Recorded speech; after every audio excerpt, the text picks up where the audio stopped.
Once upon a time, there was a village called Rakapur. In this village, there lived a butcher who specialized in goat meat.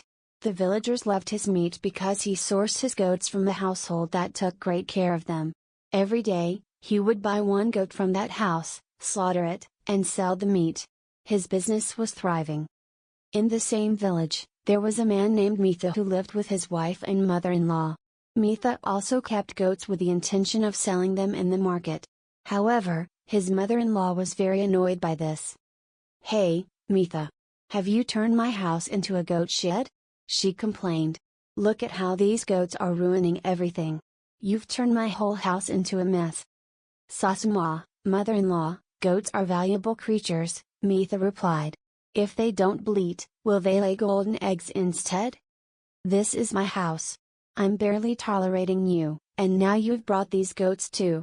Take them away, or I'll call the butcher to sell them."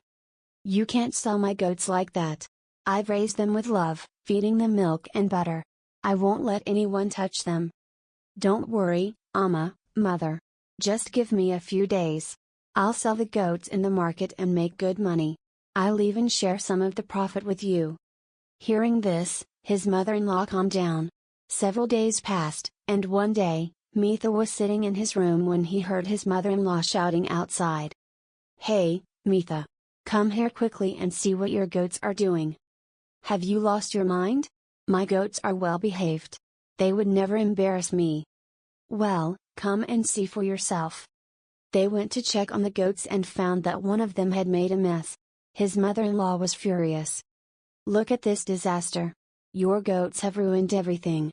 I won't tolerate them for another minute. Take them away now." "Mother-in-law, one of my goats has an upset stomach. You're worried about your house when the poor thing is unwell? Fine, I'll take them to the market and sell them today." Mitha untied the goats and took them to the market to sell. He stood in one place, waiting for customers. A man approached him. "Son, are you selling these goats?" "Yes, uncle. These goats have been raised with care, fed milk and butter." "Well, it's clear they've been fed well, they've got upset stomachs to show for it. Sorry, I can't buy them in this condition." By evening, Mitha still hadn't sold his goats.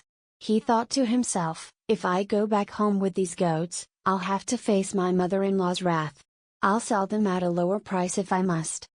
Eventually, a young man came along, and Mitha sold the goats to him at a very low price. The man happily took the goats away. However, Mitha followed him secretly to his house, thinking, "You think you've gotten a great deal?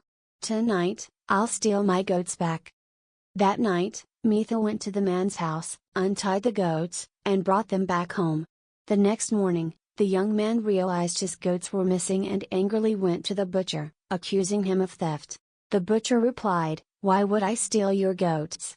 But I think the man who sold them to you might have stolen them back. Let's go to his house and check."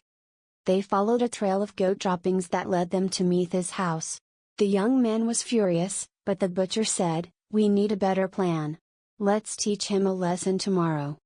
The next day, the butcher tricked Mitha into believing that one of his goats could lay eggs. Mitha, amazed by this miracle, begged to buy the goat. The butcher agreed to sell it for 100,000 rupees, along with Mitha's other goats. Mitha brought the goat home, expecting it to lay eggs, but it never did. Realizing he'd been tricked, Mitha went back to the butcher, who revealed the entire plot and said, "This is what happens when you try to cheat